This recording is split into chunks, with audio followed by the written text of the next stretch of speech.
We need to be able to have the right support in place. A significant shift is happening in our local education world, and it's all about moving towards supporting neurodivergent children, starting with a partner co-production. Joined by Emma Cockerell, Send Voices Wokingham CEOs Terry and Sarah, school leaders and local authority officers, I saw it firsthand this Wednesday in the Wokingham Council chamber. The workshop there was led by Andrea King, the Berkshire Neurodiverse System Transformation Lead. The chamber was packed with colleagues from partner agencies driving this change, all with a single focus.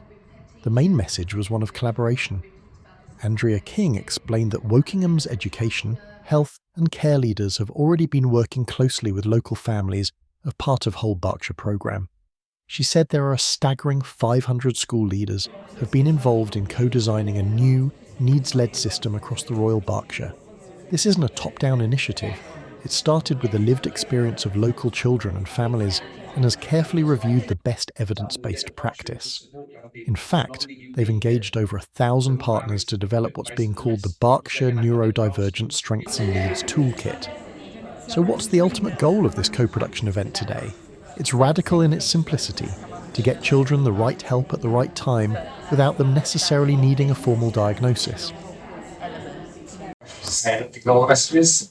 So we've got to make sure we keep that external input to keep whoever's doing this giving that message with the latest information, backed up by evidence, but also parents sometimes need to hear things from different people.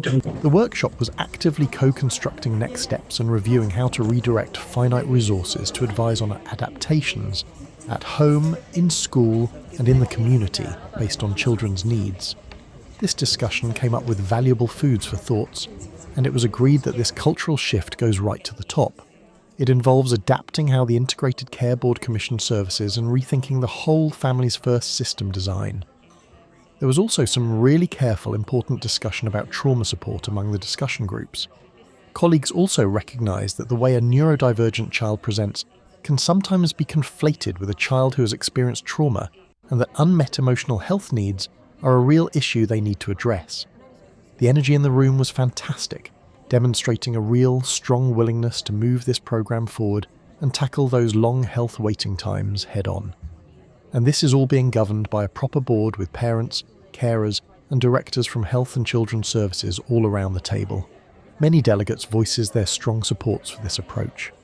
I'm delighted that it's happening right here in Wokingham. This is about children and what our children need and supporting in the benefits of that, not waiting for creating this.